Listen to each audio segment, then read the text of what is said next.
자, 오늘은 2장 Geometrical Optics부터 시작을 해볼게요. 화면 바꿔서 시작을 해보도록 할게요.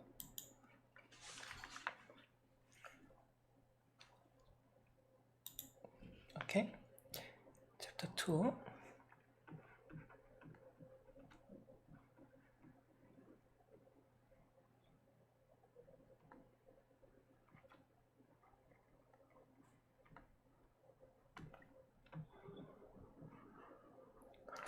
자, 이 시간부터 이제 기하광학을 시작해 볼 건데, 기하광학이란 건 이제 광학의 여러 가지 접근 방법 중에 하나예요. 기하광학이란 것은 이제 빛을 직선으로 보통 표시하고, 빛이 가는 길을 이제 광선이라고 그래서 광선 근사라는 걸 쓰는 건데, 그렇게 할 수 있는 이제 범위가 있겠죠. 모든 경우에 이 기하광학을 쓸 수는 없고, 그런데 이제 쉽게 접근하기에는 기하광학이 가장 쉽기 때문에 기하광학을 먼저 시작하는 거예요. 기하광학의 반대말은 나중에 배우게 되겠지만 파동광학 뭐 이런 말이 되겠죠. Wave Optics 이렇게 하면 이게 이제 아마 또 반대말이 될 건데 뭐 정반대 개념이다 이런 뜻은 아니고 반대 극한에 해당한다 이런 이야기겠죠. 그러니까 파동의 특성이 너무나 강해서 이때는 이제 빛을 직선으로 간다고 말할 수 없는데 그럴 때 이제 웨이브 옵틱스를 쓴다 우리가 그렇게 이야기를 하고요. 빛이 직선으로 간다고 말하는 게 아무 문제가 없을 때 이렇게 기하광학을 쓴다, 광선 근사를 쓴다 이렇게 이야기를 해요. 자, 여기서 이제 가장 중요한 건 광선 근사인데 좀 이따가 호이겐스, 하이건스 프린시플 이야기하면서 하기로 하고요. 기하광학에서 우리가 이제 어치브해야 될 가장 중요한 골은 몇 가지 기본적인 계산 도구가 되는 그런 광학 법칙들을 여기서 배우고 가는 거예요. 뭐 크게 두 가지일 텐데 반사 법칙이라는 게 있고요. 그 다음에 이제 굴절 법칙이라는 게 있죠. 반사 법칙은 이제 정반사를 말하고요. 반사에는 이제 정반사가 있고 난반사가 있고 그러죠. 난반사라는 것은 이제 빛이 반사해서 아무데로나 막 튀어나가는 거, 표면이 평평하지 않고 표면이 거칠어서 빛이 반사할 때 아무 방향으로나 반사하는 거, 이런 걸 난반사라고 그래요.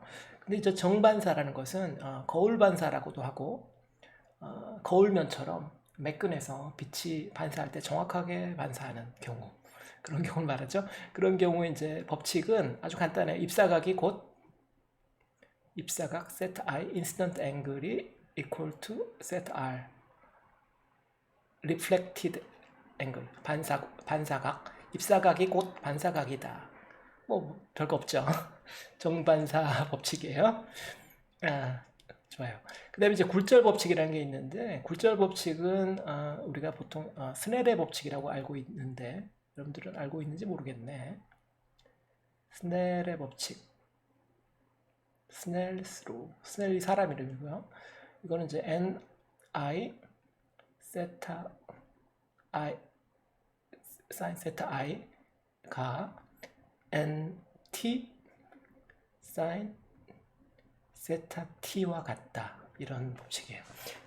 여기서 이제 I가 뭐고 T가 뭔지, 좀 전에 이제 I가 뭔지 R이 뭔지 이야기를 했는데, 여기서 이제 T는 뭐냐면 T는 이제 트랜스미티드, 투과된, 그러니까 투과광.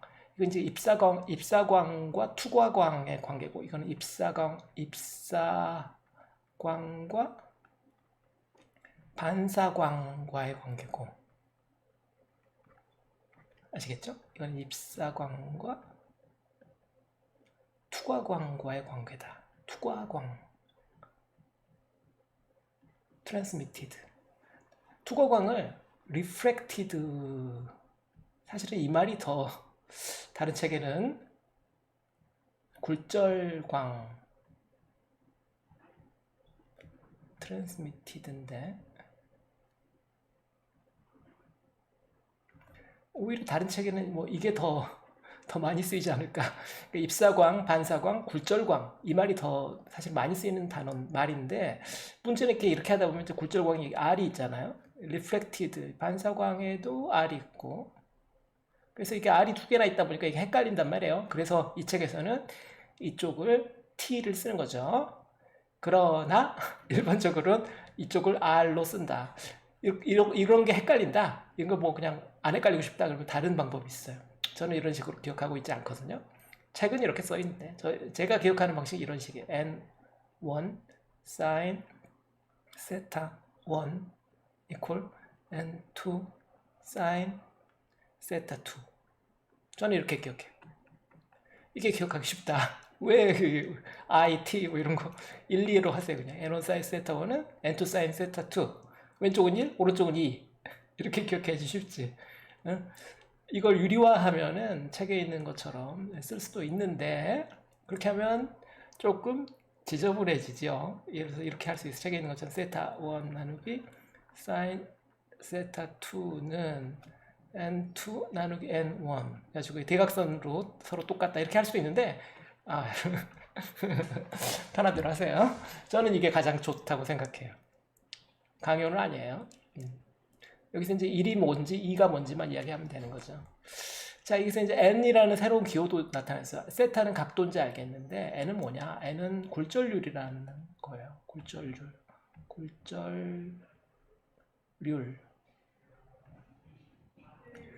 refractive index라고. refractive index. 단위가 없는 숫자죠. 이거는 이제 정의가 뭐냐면 빛의 속도를 그 매질 속에서의 빛의 속도로 나눈 거예요. 위에 그러니까 분자에 있는 C는 진공 중에서의 빛의 속도고 분모에 있는 V는 매질 속에서의 빛의 속도죠. 그러니까 매질 속에서는 빛의 속도가 느려지니까 진공에서는 빠르지만 그 느려지는 만큼의 그 비율이 굴절률이 이게 정의예요. 반대로 이야기할 수도 있겠죠. 속도 V는 C 나누기 N 이렇게 해도 되겠죠. 어떻게 해도 마찬가지인데 빛의 속도가 제일 빠른 거고 299, 792, 458인가? 미터 퍼 세컨 1초에 30만 킬로미터 가는 속도 그 속도를 이제 굴절률로 나누는 것 그것이 이제 매질 속에서의 속도가 되겠죠. 그 속도를 결정하는 상수죠. 상수 매질의 고유 상수. 오케이. 첫 번째 반사 법칙, 두 번째 굴절 법칙이 중요해. 근데 여기서 이제 비하인드에 빠져 있는 것이 책에 있는 그림 같은 걸로 좀 이야기를 한다면 입사평면이라는 개념이 필요해요. 입사평면, plane of instance. 입사평면이라는 개념인데 입사평면, plane of instance 어떤 개념이냐면 입사광을 이렇게 직선으로 그었을 때 이 입사광이 놓인 평면. 그러나 이건 이게 보다시피 직선이기 때문에 이 직선이 놓일 수 있는 평면은 무한 가지 있죠. 그래서 얘랑 이제 반사광이랑 이루는 입사광과 반사광이 동시에 놓이는 평면이 입사평면이 되겠죠. 입사광 여기다 그리고 반사광도 여기다 제가 그려볼게요. 반사광 이렇게 그렸어요. 그러면 입사광과 반사광이 어떤 평면상에 있다. 책에 있는 그림처럼 제가 그려보면 이런 식으로 이걸 이제 입사평면이라고 이야기하는 거죠. 이게 incident, 이게 reflected.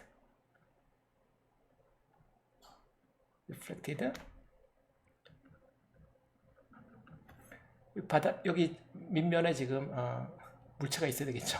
여기 이제 반사면이 있어야 되겠죠. 뭐 그림을 그린다면 이런 식으로 이게 이제 물체 이게 이제 반사를 할 수 있는 물체가 되겠죠. 근데 이 물체가 표면 반사도 하고 내부로 굴절도 하면은 이제 여기다 굴절광도 그릴 수가 있게 되겠죠. 이게 내부가 있다.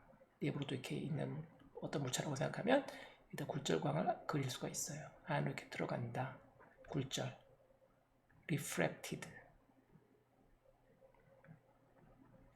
그래서 이 각도 지금 세타 I, 세타 R 이런 거는 뭐냐? 그러면 이 입사평면상에서 이제 각도를 그린 건데요. 보면 이 입사광과 반사광이 수직으로 만나는 선을 생각해봐요. 그러면 이 입사광과 반사광과 수직인 선 뭐예요? 바닥에 있겠죠. 바닥에 여기쯤에 있을 건데 이렇게 그 볼까요? 이렇게 바닥면에 있을 텐데 요 면에 수직 방향으로 라인을 그어봐요. 여기다 버티컬하게 라인을 그으면 이렇게 되겠죠.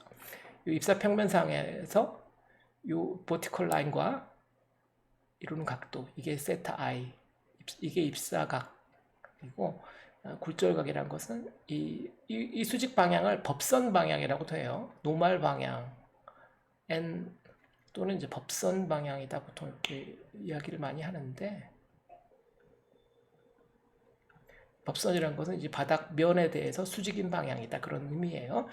법선 방향이라는 얘기인데 그 법선 방향과 이루는 각도, 입사광과 이루는 각도를 세타 I, 굴절광과 이루는 각도가 세타 R 될 거고, 그다음에 이제 이 법선 방향을 반대로 해서 연장하면은 이렇게 아래로도 그을 수가 있겠죠. 이렇게 했을 때 요 아래 요 빛이랑 이루는 각도가 옆에서 말하는 요 세타 t가 되는 거죠. 세타 t. 이걸 리플렉티드 또는 트랜스미티드 이렇게 이야기하니까요. 아시겠죠? 그래서 요 세타 i가 세타 r이랑 같다. 입사각과 반사각이 같다. 정반사한다 그 말이고, 요 입사각과 이 굴절각 또는 투과각과의 관계는 이와 같은 스넬의 법칙으로 설명이 된다. 이거 알고 있어야 돼요. 이게 이제 광학에서 넘버 1, 2가 되는 중요한 법칙이니까 알고 있어야 되는데, 이게 하늘에서 뚝 떨어지는 게 아니라 유도 가능하니까 이 시간에는 유도를 한번 해보기로 하죠. 여러 가지 방법으로 유도할 수 있는데, 그리고 이제 시간이 나면 이 시간에 다 할 수 있을지 모르겠지만 아마 다음 시간에 해야 될 것 같긴 한데, 그리고 이제 기하광학을 구성하는 이것 말고도 몇 가지가 더 있는데, 렌즈 메이커스 포뮬러라고 하는 거죠. 상과 물체와 상과 그다음 초점거리 뭐 곡률 반경 뭐 이런 것들과의 관계식, 이제 렌즈 메이커스 포뮬러라고 하는데, 그런 정도 알면은 기하광학에 관련된 대부분의 문제를 해결할 수가 있어요. 그래서 법칙은 한 서너 개밖에 없는데 그것들을 조금씩 유도를 해보고 그런 식으로 한번 해보도록 하죠. 먼저 종이를 하나 바꿔서 호이겐스 원리 이야기를 조금만 해볼게요. 호이겐스 원리. 잠깐만요. 종이를 좀 바꿉시다.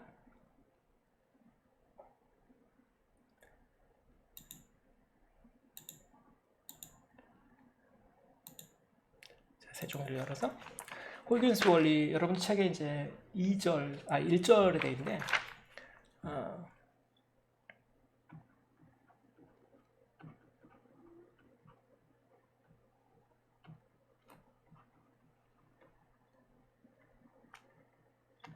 하이건스라고 뭐 요즘은 발음하는 걸로 되어 있는데, 옛날에는 이제 호이겐스 그랬죠. 호이겐스. 전파원이라는 개념이 있어요. 전파원. 뭐 책에 이걸 이제 웨이블릿 뭐 이런 말로 쓰는 거고, 그 다음에 이제 전파원과 파면, 웨이브 프런트라고 보통 우리가 웨이브 프런트를 이제 파면이다 이렇게 보통 번역을 하는데, 웨이블릿을 전파원 이렇게 보통 번역하고, 전파원과 파면 이 개념을 이제 이해하면 이 하이겐스 프린시플을 이제 잘 적용할 수가 있어요.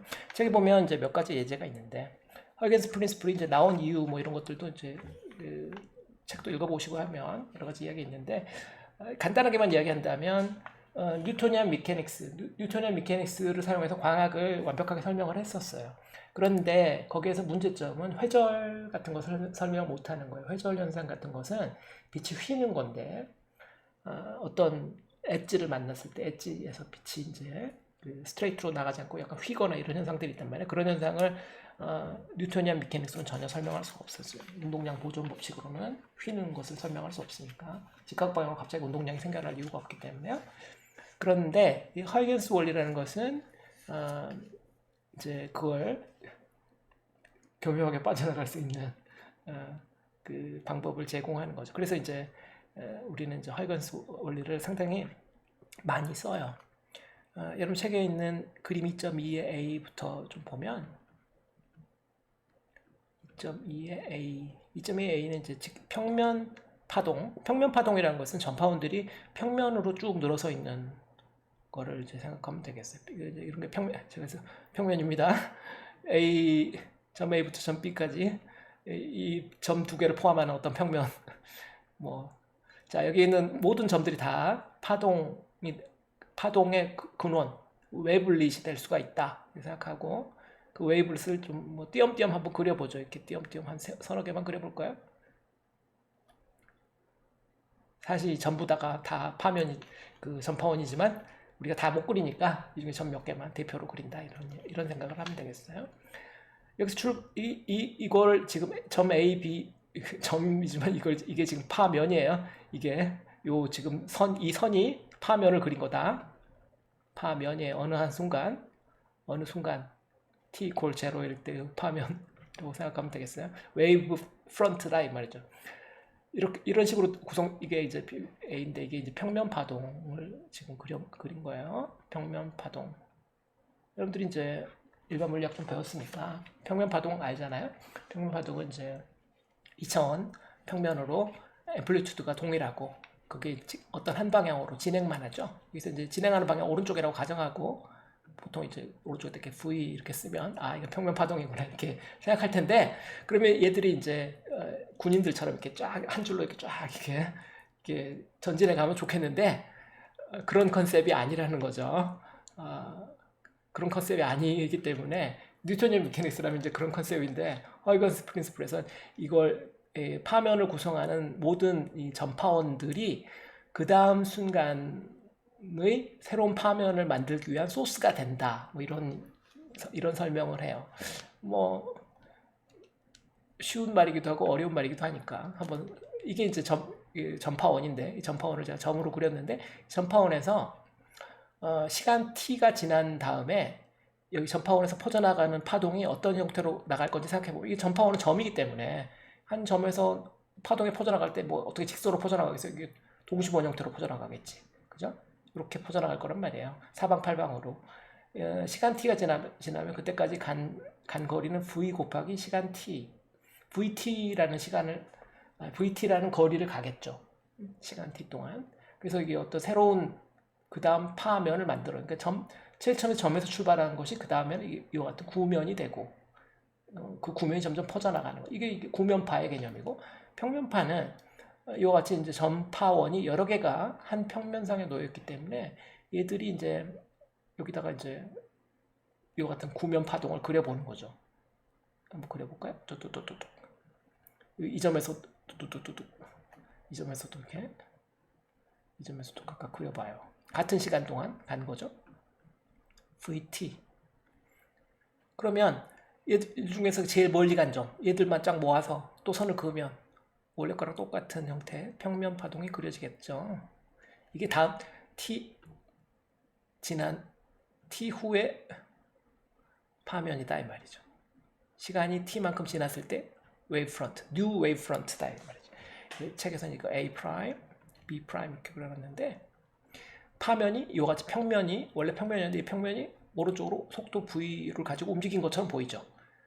마치 군인들이 한 줄로 쫙 행군하는 것처럼 보인다. 그래서 이게 평면 파동이고, 지금 우리가 이 작도를 할 때 사용한 개념들이 허이겐스의 원리예요. 전파원이 구면파를 형성하고 그게 퍼져나간 거리를 재고 거기다가 라인 긋고 이렇게 하는 거죠. 쉽죠? 어렵지 않았을 거예요. 이게 평면 파동이고, 책에 이제 구면 파동도 있는데 그 그림 보고만 그냥 제가 그림 그리기 힘드니까 구면이 이렇게 저기 책에서는 반원만 그렸는데 반원파인가 반원만 그립시다.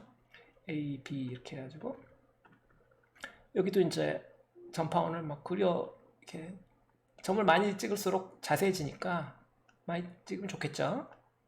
우리가 또 시간이 없으니까 많이 못해요. 여기서 시간 t 지나가면 얘가 얼마만큼 구면파를 퍼져나갈 거냐 뭐 그거 보는 거죠. 같은 반지름으로 이렇게 얘에 대해서도 이만큼, 얘에 대해서도 이만큼, 그죠? 얘에 대해서도 이만큼 같은 반지름만큼 퍼져나갈 거라고 생각해서 빛이 퍼져나가는 거죠. 지금 VT. 그러면 얘들을 쭉 이으면 그 다음 수관에 그 다음 순간에 파면이 되겠다 이거죠. A 프라임, B 프라임. 구면파가 퍼져나가는 방식이죠. 면적이 넓어지면서 퍼져나가죠. 이런 건 이제 구면파동. 그래서 이 전파원을 사용해서 파면이라는 개념을 사용해서 이 파면이 다음 순간에 또 파원이 돼가지고 파면의 모든 점이 전파원이 돼가지고 그 다음 순간을 또 만들어내고 또 만들어내고 그죠? 또 만들어내고 이런 식으로 내가 지금 약간 직선 아닌 것처럼 그렸는데 잘못 그렸죠 그죠? 직선을 이렇게 그렇게 하는 개념이 이제 평면 파동이 전파되는 모습을 작도하는 방법이에요. 이렇게 하면은 제가 아까 잠깐 이야기한 것처럼 이런 엣지를 이런 엣지가 있다고 하면은 이런 엣지가 있는데 여기에 어떤 파동이 지나간다. 보통 이게 제가 이렇게 파면만 그렸는데 파면의 직각 방향으로 광선도 그리거든요. 일반적으로 보통 그려요. 여기다가 화살표를 이렇게 그려 이렇게. 그럼 이게 광선이에요. 광선 화살표로 보통 표시하고 파면은 직선으로 표시하는데 보통 둘 중에 하나는 직선 하나는 점선. 파면을 보통 점선으로 보통 쓰고요. 책은 그렇게 안 돼 있지만 보통 다른 일반 물리 교과서 같은데 보통 이런 식으로 돼 있죠. 파면은 보통 점선으로 보통 그리고요. 광선은 직선으로 그리고 보통 이런 식으로 그걸 좀 구별하죠. 왜냐면 결국은 나중에는 광선이 더 중요하니까 이걸 이렇게 하는 걸 이제 광선 근사라고 그래요. 호이겐스의 원리를 적용한 광선 근사 했다 이렇게 보면 되겠죠. 자 여기다도 그림을 그어 보면은 광선을 제가 여기다 이렇게 그려 볼게요. 광선이 이렇게 간다. 광선을 제가 3개를 그릴게요. 화살표 3개로. 그럼 파면이 있었겠죠. 파면이 여기 있었을 거라고. 여기쯤에 파면이 하나 오게 한번 그려볼까? 파면 이렇게 왔고 여기 그저 여기서 시간 t만큼 전에는 또 파면이 여기 있었고 그 시간 t가 뭐냐 뭐 별로 중요하지 않은데 뭐 그 주기로 쓸 거냐 파동의 주기 파장 람다와 주기 t 이거 알죠? 그래서 람다 나누기 t 다시 말하면 람다 곱하기 f가 속도 v잖아요. 이게 파동의 특징 아니야? 파장과 주기가 있다. 그 t냐? 꼭 그거일 필요는 없어요. 꼭 그럴 필요 이거 작도할 때는 그냥 여기 나오는 시간 t는 임의의 t예요. 0이 아닌 똑같은 t이기만 하면 돼. 어쨌거나 이 파면이 있고 그의 직각 방향으로 광선이 지나갔는데 여기 엣지가 있다고 봅시다. 이렇게 벽을 돌아가는 걸 제가 해보려고 그래요. 벽이 있어요. 벽이 있는데 이 막혀 있고 여기 이쪽이 그럼 돌아가 벽 뒤로 뉴토니안 메케닉스라면 빛은 직진하니까 여기를 그냥 계속 가야 될 거란 말이에요. 그러나 호이겐스의 원리를 사용하면 이 전파원의 모든 점들이 다음 순간에 파면을 만들어내는 전파원이 될 수 있다 그랬죠? 이 전파원들을 이렇게 점으로 찍고 그 전파원에서부터 이게 구면파를 그려보는 거죠. 이렇게 구면파를 그려. 직선, 뭐 점선, 뭐 여러 개 나오다 보니까 이제 쓸 게 없네. 계속 점선 쓸게요. 이렇게 그려요. 전파 그리면 이쪽은 이렇게 되는데 너무 가까이 그렸구나. 이 전파원을 지금 너무 가까이 그렸어. 똑같은 간격이 되도록 그리려면 여기서 이만큼 그려야 되니까 전파원을 이만큼 그려야 되겠네, 그죠? 이만큼 그리고 이 전파원들이 이렇게 다음 순간에 파면을 이렇게 만들어낼 거예요. 그래서 여기 요만큼 파면이 생길 텐데 문제는 여기 요 끝에까지 전파원이 있기 때문에 이 전파원은 이쪽까지 이렇게 빛이 돌아갈 수 있겠죠. 같은 거리 갈 거란 말이에요. 이만큼 갈 건데 그러면 어떻게 되냐? 새로운 형태 파면이 여기서부터 여기까지 되네? 아시겠죠? 무슨 이야기를 하려고 하는지 알겠죠? 파면을 그린다면 여기가 지워버리고 파면을 그린다면 이제 다시 브로큰 라인으로 제가 바꿔놓을게요. 파면을 이렇게 그린다면 파면이 이렇게 된 거죠. 그럼 여기서 더 가면 벽이 계속 있다고 하면은 여기서 또 다음 일정한 시간 지나면 또 여기까지 가겠죠. 이쪽이 똑같이 안 그려지네. 오케이. 잘 그렸다고 치고 그러면 광선을 계속 여기다 이어보면 광선이 이렇게 간 거고 이쪽은 벽에서 먼 부분은 별로 영향이 없는데 벽 이 끝부분의 빛이 그래서 여기 벽을 따라가던 빛이 있다면 이 빛은 이런 식으로 휘어간 빛이 휜 것처럼 이렇게 보이겠죠? 그래서 이게 벽을 따라서 빛이 휘는 현상. 이런 걸 이제 회절이라고 하죠. 회절. diffraction.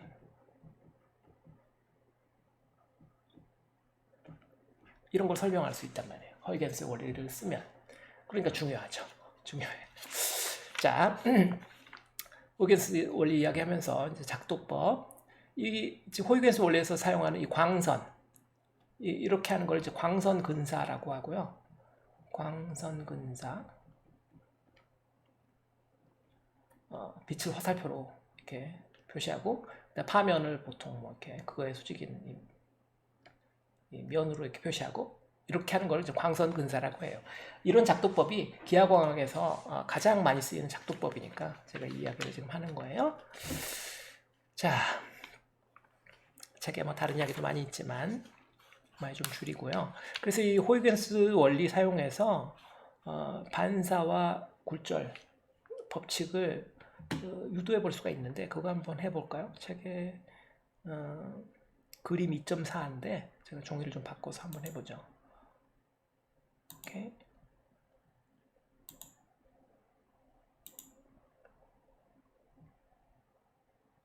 좋아요. 이처럼 여러분 책에 그림 2.4, 그림 2.4의 A, 그림 2.4의 A 그림을 제가 상세히 한번 그려볼게요. 광선을 3개를 그리고 있죠. 이제 제가 광선 그러면 뭔지 알죠? 이제 서로 모른다고 하면 안 돼. 광선, 빛을 화살표로 나타내는 거. 호이겐스의 원리를 사용해서 그리는 거예요. 자, 점 D가 있고, 점 D를 향해서 광선이 날아가는 걸로 그릴게요. 거기에 수직인 방향으로 점선을 긋고 P라고 돼 있고, 그 다음에 X축이 있고, 쭉 이어서 X점이 있고, 여기 나중에 한참 걸리 가서 Y점이 있네요. X점, Y점이 있고, 오케이? 이게 A라는 빛이다. A점이다. 여기가 A점이고, A점을 통과해서 가는 광선이 있고, 여기 D점이 있고, 좋아요. 자, 이거에 평행한 광선을 2개를 더 그었어요. B광선,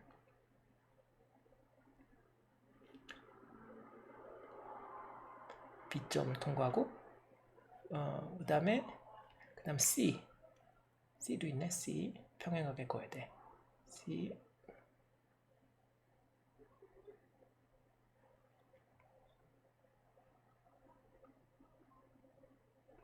평행광이에요. 셋이 평행한 빛이고, 오케이. 그리고 됐어요. 그리고 나서 여기서 이제 얘들이 각각 반사해요. 각각 반사하는데, 이거 잘 그려야 되는데 참 어렵네. 일단 그려볼게요. 여기서 반사한다. 가장 멀리 가는 놈부터 그리는 게 낫겠죠. 반사한다. 반사해서 가게 만들어 봅시다. 오케이. 이렇게 갖고 이 점을 I점, 그 집 나중에 씁시다. 여기 이 점을 J점, 점 I점 이렇게 돼 있네. J점에서 반사한 빛은 또 이리 가고, 그 다음에 D점에서 반사한 빛도 이리 가고.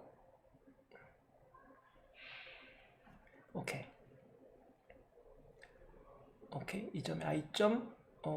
오케이.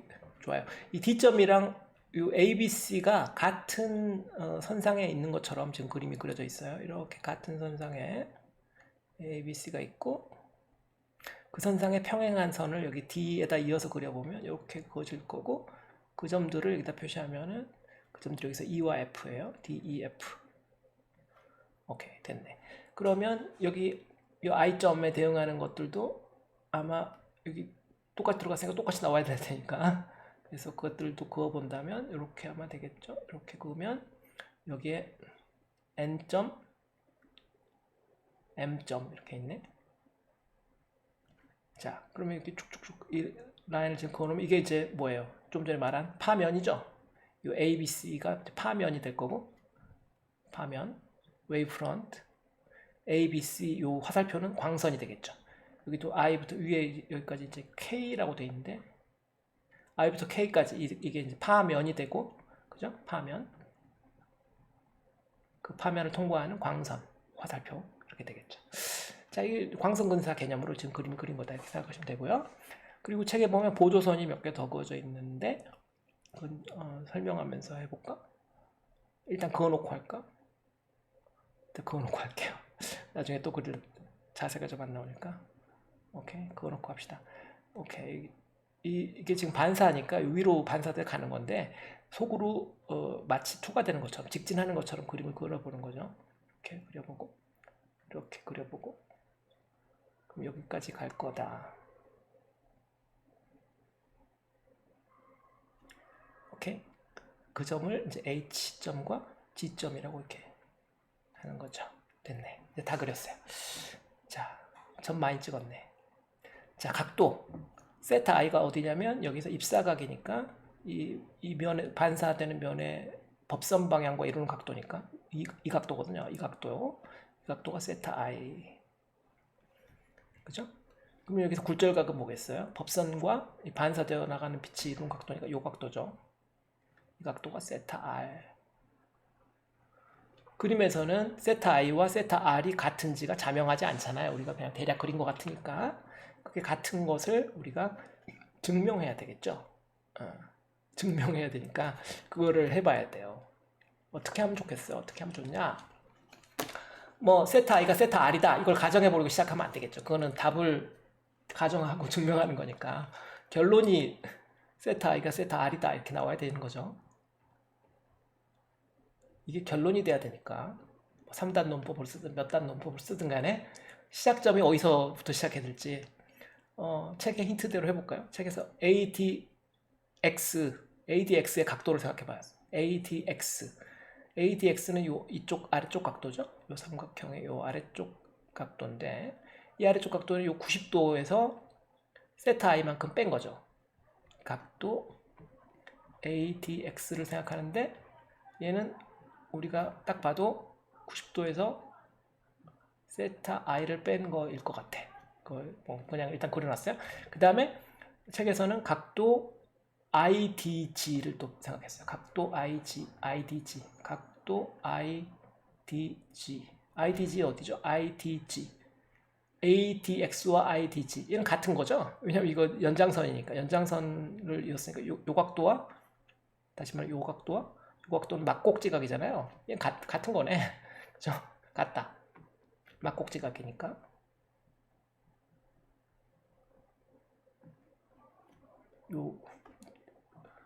이렇게 된 거잖아요. 이런 식으로 된 거니까 두 직선이 만나는 이쪽 각도와 이쪽 각도는 같아야 되잖아요. 그죠? 막곡지각이니까 같다. 당연한 거. 첫 번째. 그 다음 이게 첫 번째. 두 번째 뭘 썼죠? 삼각형 DIG와 삼각형 DIG가 어디 있어요? 삼각형 DIG 여기 있네. DIG 이쪽 삼각형이군요. DIG와 뭐가 같죠? DIM이 같다. 삼각형 DIM이 같다. DIM 요 위에 있는 거구나. 왜 같냐? 이거 자명하지 않죠? 왜 같죠? 빛이 같은 시간 동안 같은 거리를 갈 테니까. 이 빛이 이게 지금 빛이잖아요. 빛이 D에서 M 가는 동안 얘가 반사되지 않고 직진했다면 D에서 G까지 갔을 거 아니에요. 이 밑에 점선은 반사되지 않았다면 빛이 원래 가려고 했던 길을 말하는 거잖아요. 빛이 반사되었기 때문에 DM까지 갔는데 반사되지 않았다면 DG까지 갔을 거죠. 그래서 이 DI라는 길이는 같고 DG라는 길이와 DM이 같으니까 DM과 DG가 같으니까 왜? 빛이 같은 시간 동안 날아간 거리잖아. 파면이란 게 그런 거라겠죠. 그러니까 빛이 같은 시간 동안 날아갔으니까 밑변 DI는 똑같고 이 빗변 DM과 DG가 똑같으니까 같은 거겠지. 요 길이는 같은 길이고 세 광선이 평행하게 일정 간격 떨어져서 있으니까 그 GI와 MI는 저절로 똑같고 그래서 삼각형이 동일하다. 두 번째, 그 다음에 세 번째, 그래서겠죠. 그래서 IDG와 IDM과 IDM 어디 있어요? IDM 이쪽 각도 IDG가 같다. IDG 각도, IDG, 그렇죠. 이거 좀 전에 요 삼각형 두 개가 똑같으니까 이 각이나 요 각이 같아야 된다 그 이야기잖아요. 삼각형 둘이 합동이니까 뭐 미러 시메트리지만 미러를 뒤집었을 때 합동이니까 어차피 모양은 똑같은 거고 요 각도 같은 거다. 이 각도가 같으면 그죠? 90도에서 세타를 뺀 각도가 요 각도니까 같은 요 IDG는 다시 말하면 IDG는 90도 빼기 세타 R이니까 요 둘이 같다 그 이야기가 된 거잖아요. 그래서 세타 I는 세타 R이 된다. 맞겠네. 됐죠? 이렇게 간단히 증명할 수가 있어요. huygens 원리를 사용해서 뭘 한 거죠? 광선 근사를 사용해서 반사의 법칙을 우리가 유도했다.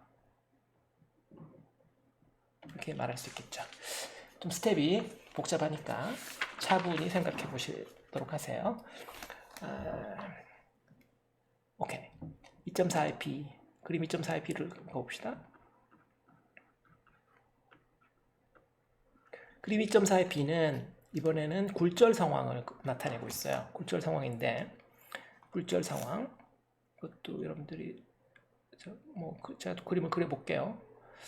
위에 그림이랑 상당히 비슷한데 이번에는 굴절이니까 약간 다르게 잘 그려야 되겠는데 잘 그리려고 하다 보면 또 어렵단 말이에요. 뭐 할 만큼 하고 잘 안 되면 또 고치고 이러면 되니까. 자, 세 광선 딱 그리고요. A, B, C 점 파면을 형성하도록 그리고 A, B, C 동일한 파면에 있었고 광선이 지나간다. 자, 이번에는 반사가 아니라 굴절이에요. 쭉 굴절면을 그리고 여기서 X점, 여기 Y점이겠죠. 뭐. 여기 보면 NI, NT가 있네. 이쪽에 굴절률은 NI, 아래쪽에 굴절률은 NT다. 뭐 그런 의미죠. 굴절률을 표시해 놓고 첫 번째 A라는 빛이 만나는 점을 D, 위랑 똑같은 작도로 하고 있죠. 오케이. 그러면 위랑 똑같은 작도일 테니까 여기다도 파면을 그리고 EF라고 써놓을까요? 이 점은 2점, 지금 F점 쓸지 안 쓸지 모르겠는데 책도 똑같이 썼군요. 좋아요. 그 다음에 수직인 법선 그리고 P점이라고 쓰고 P점과 A 광선이 이루는 각도가 세타 I 입사각 그럼 동일하고요. 그 다음에 D점 이 두 번째 빛이 만나는 점을 J점, 세 번째 광선이 만나는 점을 I점. 이거 똑같은 작도네요. 위 거랑 비슷한 작도고 이번에는 좀 굴절되니까 안으로 꺾여 들어가죠. 안으로 꺾여 들어가는데 얼마만큼 꺾여 들어가는지는 몰라요. 우리는 이제 스네르 법칙이라는 걸 이미 알지만 그걸 지금 유도하려고 하는 거니까 모르는 척하고 해야 되겠지. 자, 어떻게 가야 될까? 생각을 해야 되겠죠. 생각을 해야 되는데 일단 이것도 그려놓고 할게요. 그려놓고 하겠어요. 그려놓고 합시다. 어떻게 그려야 잘 그렸다고 말이 나올까? 오케이. 광선 그 파면을 먼저 그리는 게 항상 편하니까 파면부터 그릴게요. 파면을 그리자. 파면을 이렇게 그려놓을게요. 오케이. 파면을 그리고 나면은 그 다음 파면도 그리고 여기서 떨어진 간격만큼 파면을 또 그린다. 잘 그린다. 파면을 제가 그렸어요. 파면을 그리고 그 파면의 수직 방향으로 광선을 그리면 되는 거니까 그 방법이 가장 쉽겠죠? 파면의 수직 방향으로 광선을 그린다. 파면의 수직 방향으로 광선을 그린다. 됐어요? 책에 있는 노테이션대로 점들을 찍어봅시다. 여기 N점, N점이고 여기는 M점, 이 점은 K점 이렇게 되어 있네요. 중요한 점은 아닌 것 같고 여기는 L 표시해놨네. L 여기 L 없었는데 이게 L이었구나. 여기 위에도 여기 L이 있었네. L은 왜 있지? L은 뭐 꼭 필요한 것 같지 않은데 L 뭐 여기 써놨어요. 좋아요. 됐네. 자 이렇게 하고 나서 이번엔 세타 T가 어디냐? 굴절각 또는 투과각 이 각이죠. 이 아래쪽 각도죠. 이게 이제 세타 T가 되겠죠. 자 이건 좀 더 복잡해요. 스넬의 법칙. 우리가 해야 될 건 뭐다? 우리가 유도해야 되는 관계식은 뭐예요? sin 세타 i 곱한 것이 세타 i가 아니지. ni sin 세타 i가 nt sin 세타 t다. 이 결론을 우리가 얻으면 되는데 이게 말처럼 쉬운 게 아니죠. 딱 봐도 어디서부터 시작해야 될지. 작도는 일단 해놨는데 어디서 시작해야 될지. huygens 원리를 결정적으로 적용을 해야 돼요. 어딘가에서. 같은 거리만큼 간다. 그게 이제 중요한 키포인트겠죠. 자, 같은 거리만큼 간다가 이제 키포인트일 텐데 그걸 어떻게 할 것이냐 한번 생각을 해봅시다. 책에 보면 이게 제가 안 그린 것들이 몇 개가 있는데 거기 보면 이제 VIT, 뭐 VTT 이런 표시들이 있을 거예요. 그게 아마 포인트가 되지 않을까 싶은데 그리고 제가 점을 몇 개 덜 그렸구나. 보조선을 몇 개 안 그렸네, 그죠? 직선으로 가는 원래 경로대로 가는 빛 이걸 안 그렸네. 원래 경로대로 갔다면 이렇게 갔을 거다, 그죠? 그거 그려놔야지. 이걸 안 그렸네. 빛이 굴절되지 않고 직선으로 갔다면 이렇게 갔을 거다. 그 점을 G점과 H점 이걸 먼저 그려놨어야 되는데, 그죠? 위에랑 똑같은 작도로. 자, 이걸 그려놓고 오케이. 이제 그러면 좀 이해가 되네. 자, 그럼 이제 뭐가 핵심 포인트인지 알겠어요. 여기서는 위에서는 그냥 작도 같은 각도이기 때문에 사실은 뭐 굳이 뭐 한 것 같지 않았단 말이에요. 그런데 여기서는 시간과 거리 개념을 huygens 원리를 정확하게 적용하지 않으면 도대체 그 스넬의 법칙을 유도해낼 수가 없어요. 이 경우에는 어떻게 해야 될 거냐면, 자, 같은 상황에 있는 점들 두 개를 비교를 해보는 거죠. 여기 보면 지금 A, D, M, A 거쳐서 D 거쳐서 M으로 꺾였잖아요. M점까지 간 이 빛이 있고, 그 빛이 만약 꺾이지 않았다면 원래 어디로 가는 거였어요? A 거쳐서 D 거쳐서 G까지 갔겠죠. 파면이니까 지금 이 등간격이란 말이에요. 이 파면이 같은 간격으로 지금 그린 거예요. 그림이 약간 과장이 있지만 뭐 그렇게 생각하시면 돼요. 요 파면은 항상 등간격으로 그린다. 광선은 그거의 수직인 방향으로 이렇게 그린다. 여기서 첫 번째 파면과 그 다음 파면 사이의 거리는 v 곱하기 시간 t다. 그 시간 t는 임의의 시간인데 일정한 시간을 쓰기만 하면 된다. 아시겠죠? VT, 여기도 이제 VT 이런 개념이에요. 이게 이제 광선 근사와 파면을 사용하는 기본 컨셉인데 여기서 지금 그걸 사용하려고 하는 거죠. 그래서 여기서 여기까지, 그러니까 D에서 G까지의 거리가, 그래서 이게 이건 굴절되었기 때문에 이렇게 된 거고, 그냥 갔다면 직진했다면 이렇게 갔을 텐데, 직진했다면 이렇게 갔을 텐데, 직진한다는 것은 미디엄이 지금 NI라는 미디엄 그대로라는 이야기 아니에요. 미디엄이 바뀌었기 때문에 굴절이 되는 거니까, 이 첫 번째는 이제 미디엄이 하나, NI라는 굴절률 하나만 있다고 상상을 한 거고, 밑에는 D라는 점부터는 굴절률이 NT이기 때문에 굴절률이 바뀌었기 때문에 꺾인 거거든요. 그래서 그걸 머릿속에 넣고 있어야 돼. 이거는 굴절률이 여기서부터는 이 구간에서는 이거 NI인데 이 구간에서는 굴절률이 NT란 말이에요. 그게 다른 점이죠. 여기서는 첫 번째 구간도 NI고 두 번째 구간도 NI란 말이에요. 이게 가장 큰 차이점이고 이걸 이제 수학적으로 적용하면 되겠죠. 그러면 바로 끝나지 않을까 싶은데 책에 있는 설명대로 내가 지금 안 하고 있나? 자, 어쨌거나 그래서 이제 책에 이제 설명대로 가볼까요? DG의 거리는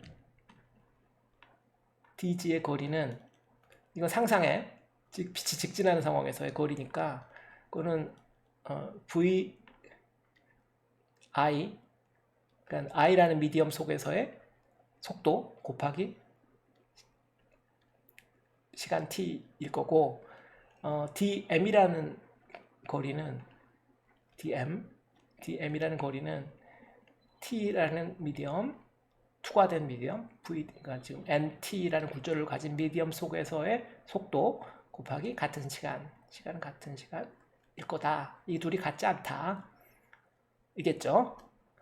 그렇죠? 자, 이걸 확보해 놓고 그 그림에서 지금 나타내는 것이 그거죠. 그래서 DM까지 이게 지금 요 점 D에서 DM까지 이게 반원을 그렸고 그 반원의 반지름이 VT T다. 책에 그렇게 써여 있죠. 그리고 여기 보면 DG 이쪽 글이 이 밑변에다가 VIT라고 이렇게 써놓은 게 보일 거예요. 오케이, 그 이야기를 하고 있는 것이고, 자 이제 이게 가장 중요한 거니까 이거 확보해 놓고 이게 아마 첫 번째 스텝일 거예요. 이제 책으로 돌아가 봅시다. 이제 책에서 나머지를 맺고 보면 되죠. 그래서 책의 첫 번째 스텝은 각도 DIM 어디죠? DIM 이쪽 삼각형이죠. 아래쪽 삼각형 이 각도 요 안쪽 각도죠. 요게 세타 T다. 왜? 이게 낙서를 너무 많이 해가지고 그거는 금방 확인할 수 있을 것 같은데, 그죠? DIM은 여기죠. 요 삼각형인데 이 삼각형은 요 DKM이랑 닮은 꼴이죠. DKM과 DIM은 왜냐면 같은 각도, 요 DKI 요 각도가 공통이니까 같은 요 직각이고, 그죠? 직각이고 그러니까 같은 그 합동은 아니지만 닮은 꼴이잖아요. DIM과 그래서 DK 자 써놓을까? DKM이 DKM DIM 각도는 KDM이죠. KDM 각도와 같은 거죠. KDM DIM이니까 KDM 해야 되겠죠. 그죠? KDM과 같은 각도이기 때문에 KDM이란 게 지금 세타 T잖아요. 이게 세타 T다. DIM 요 각도가 세타 T다. 그 다음에 IDF 있어. IDF 이쪽 각도죠. IDF 요각이네. IDF는 뭘까? 요 입사각하고 관계 있을 것 같은데, 그죠? 지금 요 각도가 세타 I니까 IDF도 세타 I잖아. IDF 여기도 세타 I죠. 같은 각도니까 세타 I. IDF 세타 I고, 그 다음 스텝 이게 첫 번째 스텝이고, 이거 준비해놓고 두 번째 스텝 사인 세타 I를 여기 지금 DIM으로 IDF로 해놨으니까요. 이건 DI분의 FI겠죠. DI분의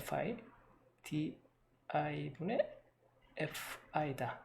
IDF 삼각형을 지금 생각하면 돼요. IDF 요 삼각형을 생각하면 요 각도가 지금 세타 I니까요. 세타 I. 그러니까 sin DI분의 FI는 잠깐만.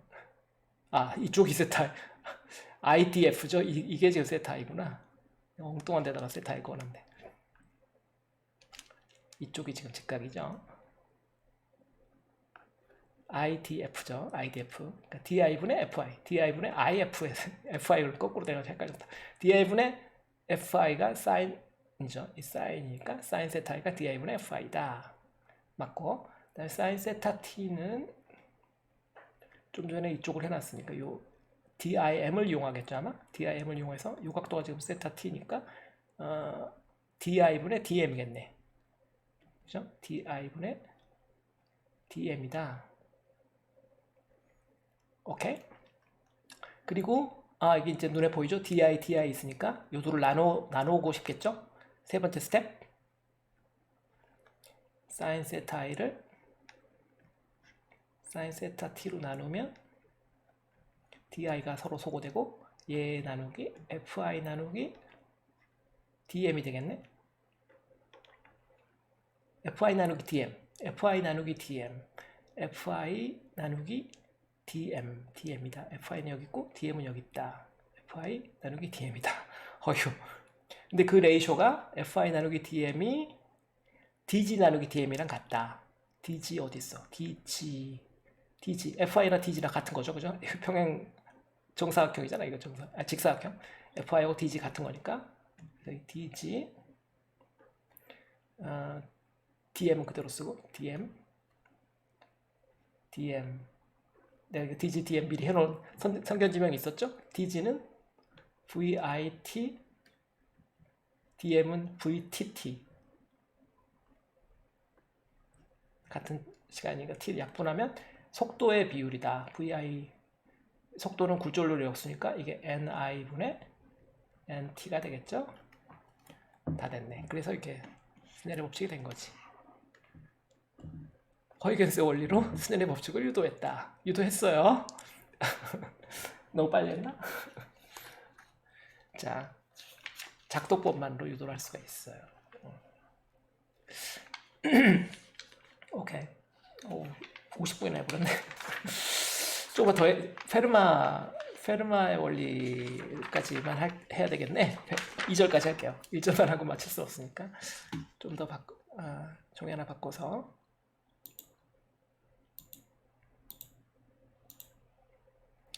자, 2절 페르마의 원리.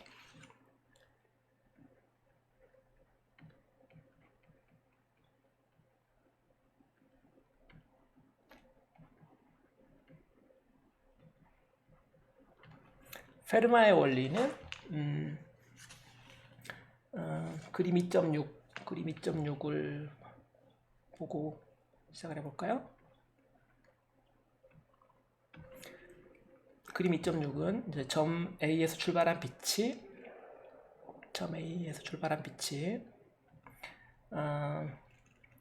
점 O를 지나서 점 O가 있어요. 점 O는 뭐 가까이다 그리고 점 O를 지나서 정확하게 굴절이 돼서 이 굴절 매질이 바뀌어요. 그래서 매질이 바뀐다. 위에는 NI라는 굴절률을 가졌고 아래쪽은 NT라는 굴절률을 가졌어. 그래서 A에서 출발해서 O를 지나서 B점까지 간다. 이렇게 B점은 여기다 있는 것으로 이렇게 해볼까요? A점에서 5점으로 가서 B점으로 가는 이런 상황. 법선을 그리고 이쪽 각도가 세타 I, 이쪽 각도가 세타 T라고 했죠. 자, 페르마의 원리 갈 때 페르마의 원리라는 것은 다른 말로도 이야기하는데 이걸 이제 최소 작용의 원리,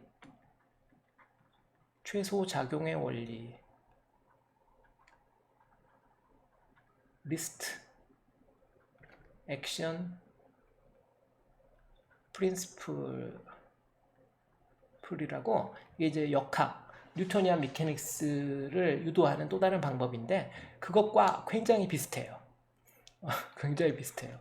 similar, very similar. 그래서 이런 페르마의 원리는 기본적으로 이제 변분법, variational principle 중에 하나고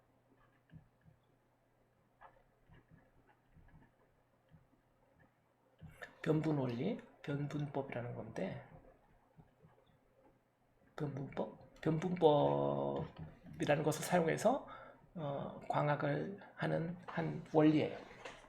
자, 책에 있는 대로 해볼게요. 뭘 할 거냐면 이 A점에서 O점을 지나서 B로 가는 이 세타 I와 세타 T의 관계를 모른다고 가정하고 스넬의 법칙, 우린 답을 알아요. 답은 뭐냐? N1, Ni, sin 세타 I는 NT, sin 세타 T다. 이 답이 나올 거예요. 아마도 이 페르마의 원리를 적용하면 이 그림에서 요 세타 I와 세타 T의 관계는 이거 아니겠어. 이게 스넬의 법칙이니까. 근데 스넬의 법칙이 갑자기 하늘에서 뚝 떨어졌으니까 우리 입장에서는 사실은 뭐 우린 또 알죠. 전자기에서 스넬의 법칙을 또 전자기 파동을 사용해서 우리가 또 하기도 해요. 탄젠셜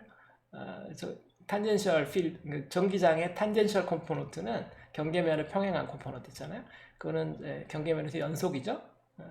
전기장의 탄젠셜 컴포넌트가 연속이다. 그 연속 조건을 적용하면은 이 스넬의 법칙이 저절로 튀어나와요. 전자기 파동, 전기장의 그 연속 법칙을 사용하면 경계면에서 연속 법칙을 사용하면 저절로 튀어나오지만 지금 광학을 옛날에 전자기기가 나오기 전에 사람들이 하던 방식을 지금 우리가 해보는 거니까 광선 근사만으로도 이걸 할 수 있으니까 그러려면 이제 페르마의 원리 이것도 뭐 좀 전에 우리 호이게스 원리도 했지만 페르마 원리는 또 전혀 다른 방식이에요. 이것도 한번 해보죠. 자 어떻게 할 거냐? 가장 이런 그 당시에 뭐 왜 사람들이 그런 생각을 했는지 모르겠는데 페르마 원리는 그냥 답을 툭 던져놓고 그걸 저스티파이는 이런 식이에요. 빛은 가장 시간을 적게 사용하는 경로로 진행할 것이다. 이런 이야기인 거죠. 가장 시간을 적게 사용하는 경로를 갈 것이다. 그게 이제 이른바 태제예요. 그런 이야기가 페르마의 원리인 건데 그런 이야기를 우리가 맞는지 확인해 보려면 시간을 우리가 계산해야 되겠죠. 이 AO, OB 갈 때 도대체 얼마나 시간이 걸릴지 시간을 계산해야 돼요. 그래서 걸리는 시간, 빛이 AO, B로 가는 시간을 계산해야 된다. 시간 뭐 별거 있어요? 거리를 속도로 나누면 되지. 그죠?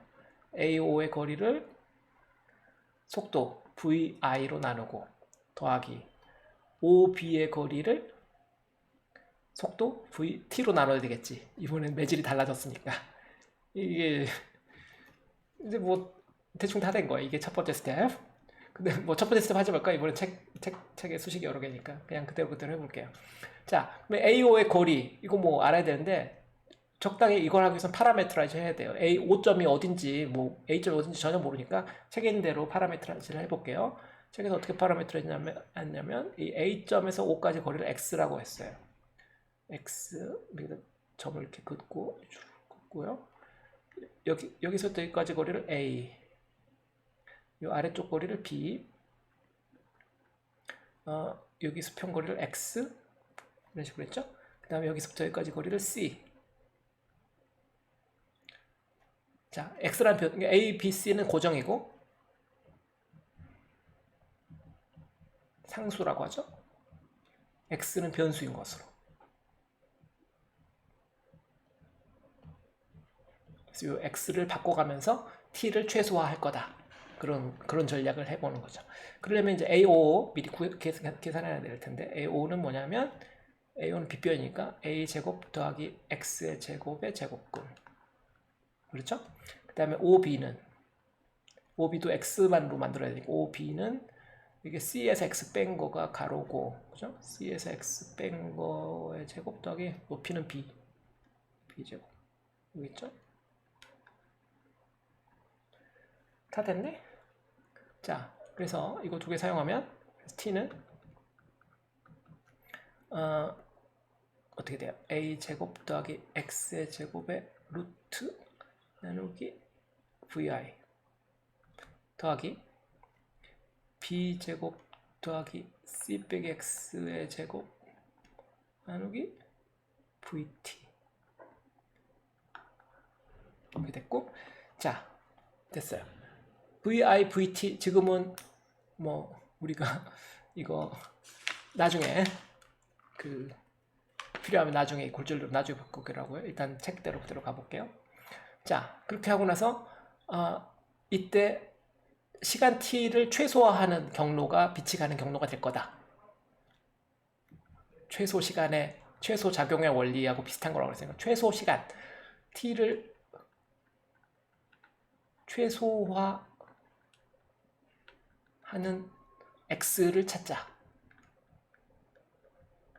이런 거란 말이에요. 그러면 어떻게 해야 돼? 미분하면 되죠. 미분해서 0이 되는 점. dt dx가 0인 점이 그런 점일 거 아니에요. t가 최소화되는 점일 거 아니야. 이 그래프 잘 모르겠죠. 봐서 모르겠어. 이것도 그죠? 둘 다 양수인 건 맞는데 이거는 제곱근 속에 있고 이것도 제곱근 속에 있으니까 뭐 어떻게 그래야 돼, 그죠? 근데 이게 이걸 이제 최소화하는 x를 찾자는 거죠. 최소화할 수 있어? 이거 한번 둘 중에 하나만 일단 그림을 그려볼까? x의 제곱 더하기 a의 제곱 뭐 이런 거 한번 그림을 그리고 어떻게 돼요? 이거 y는 이거 어떻게 그립니까? 어떻게 그래요? x가 충분히 커지면 이건 리니어죠, 그죠? x가 작을 때 x 0이면 a네. a에서 출발해서 이렇게 간다. 이렇게 가는 거네, 그렇죠? 쭉. 그죠? 여기 첫 번째 놈이 그런 거고, 두 번째 놈도 두 번째 놈 뭐예요? c 빼기 x. c에서 x를 뺀 거대. 이것과 또 다른 어떤 함수를 더한 거죠. 머릿속에 막 들어오지 않죠? 잘 못 그리겠네. 괜히 시작했다. 잘 못 그리겠어. 자, 하여튼 요 t를 최소화하는 x를 찾자. 요거에 이제 t가 미니멈이 되는 x를 우리가 찾아보려고 하는 건데, 미분해서 이제 0이 되는 점을 찾으면 되겠어요. 미분합시다. 그러면 어떻게 돼요? vi 그대로 놓고 2 루트 a 제곱 더하기 x 제곱분의 요걸 미분하니까 2x 더하기 vt분의 1 그대로 놓고 2 루트 b의 제곱 더하기 c 빼기 x의 제곱 쓰고 분자를 미분해내니까 요 루트 속에 들은 걸 미분해내죠. 2 c-x 한 다음에 요것도 다시 미분해내니까 마이너스 1 됐죠? 자, 정리하면 책처럼 되겠죠? vi 루트 a 제곱 x 제곱분의 x 빼기 c-x vt 루트 b의 제곱 c-x의 제곱. 이게 0이다. 그런 조건이란 말이에요. 일 때. 그런데 이게 딱 보면 이게 사인 함수일 거야. 사인 함수처럼 보이나? x 코사인인가? 요거 빗면 a의 제곱 더하기 x 제곱분 x. 이거 c-x. 빗면분의 사인 함수와 관계 있어야 되겠죠. 그래야 요게 될 테니까 사인 함수를 여기서 찾아보면 되는데 어디가 사인인가? 요거부터 찾아봅시다. 자, 찾아봐요. 사인 세타 i가 어디 여기 보입니까? 사인 세타 i 요 i니까 요 이쪽이 지금 이쪽이 세타 i죠. 요거분의 이거잖아요. 그러니까 이게 맞네. 그죠? 루트 a 제곱 더하기 x 제곱분의 x 사인 세타 i죠. 요게 지금 요만큼이 사인 세타 i고 또 마찬가지로 얘도 세타 t니까 이게 이쪽이 세타 t니까 사인 요거죠. 요건데 이게 요만큼이 지금 c-x니까 사인 세타 t도 b의 제곱 더하기 c-x의 제곱의 제곱근분의 c-x가 사인 세타 t니까 요만큼이 지금 요만큼이 사인 세타 t예요. 갑자기 글씨가 날아가네. 마음이 바빠서. 사인 세타 t예요. 이쪽 다시 깔끔하게 좀 적고 됐죠? 그리고 앞에서 봤지만 굴절률의 정의 c 나누기 ni 이렇게 바꾸면 되고 속도는 c 나누기 nt. 그럼 다 됐네? 좌변은 뭐가 됐죠? i가 분자로 올라가고 좌변은 ni sin 세타 i 나누기 c 이렇게 됐고 빼기 이쪽은 nt sin 세타 t 나누기 c 이렇게 됐네. 이게 0이다니까 c 0이 아닌 수 나눠도 되고 이항하면 이랑 똑같죠? 됐네. 스넬의 법칙 유도했다. 페르마의 원리로부터 스넬의 법칙을 유도할 수가 있네. 됐죠? 자, 됐어. 이제 우리가 하이겐스 원리로도 스넬의 법칙도 유도하고 증반사의 법칙도 유도했고 페르마의 원리로부터 우리가 스넬의 법칙도 유도했어요. 페르마의 원리를 사용해서 반사의 법칙도 유도할 수 있죠. 하지 않겠어요. 책에 그걸 좀 다른 방식으로 히어로스 프린시플 그래가지고 그림 2.5에 하나 더 있긴 한데 하지 않겠어요? 거의 다 했으니까.